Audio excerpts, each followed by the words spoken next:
Hi guys, it's me again, Mrs. B. And for today's video, tuturuan ko kayo ng spaghetti ala carbonara. Guys, ayan, makikigamit muna tayo ng ibang kusina. Siyempre, naka-aircon tayo, kaya naman naka-jacket si Mrs. B. Ating pinakamadaling ingredients. So, meron tayo itong Jolly Mushroom. Take two. 3, go. Meron tayong Jolly Mushroom. Doon ka na nga!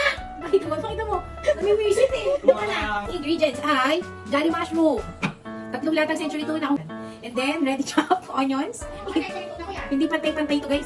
Ayan, guys. Hito na namin yung pasta. Kasi gutom na ang aking apprentice. Look.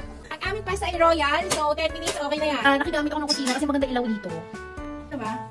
Guys, magigisa na tayo. First, kumuha kayo ng, dito kasirola. So, ito, kumuha na pinakasirola.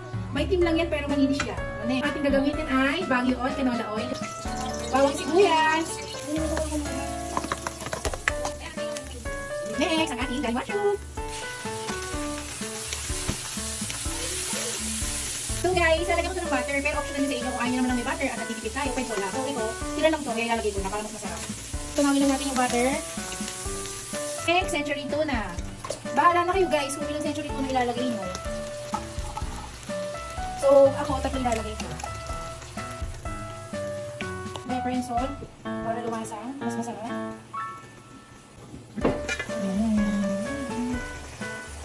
So after 5 minutes, luto na yan. Mabilis na kasi maluto yung tuna, guys. Kaya ilalagay na natin yung cream. Papatay na natin yung apoy para hindi mamuo yung cream habang ilalagay natin yung sa sauce. Wow, super sarap. Tingnan nyo naman, napaka-creamy ng ating sauce. Creamy na yung ating sauce, continuous na paghalo, at pwede natin ilagay ang ating pasta. Ayan, mga kasisme, may bago na naman tayong cooking tips. Galing kay Mrs. B. Ganda mo. Yan ang ating finished product. Napakadali lang na recipe at napakatipid tips. Ating last final touch, eat the cheese. Huwag yung kalilimutan. Super sarap niyan. Ito, sa ating grater. Para masarap sa ating mga mister. Guys, depende kayo ano gusto nyo, madami o konti. Tikman natin kung masarap bang ating nilutong tuna carbonara. Sarap! Masarap guys, sa nyo na rin ko sa inyo. Super mura lang. Anong feedback mo? Sarap?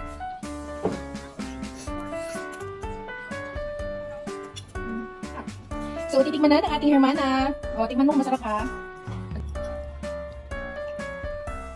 Sarap!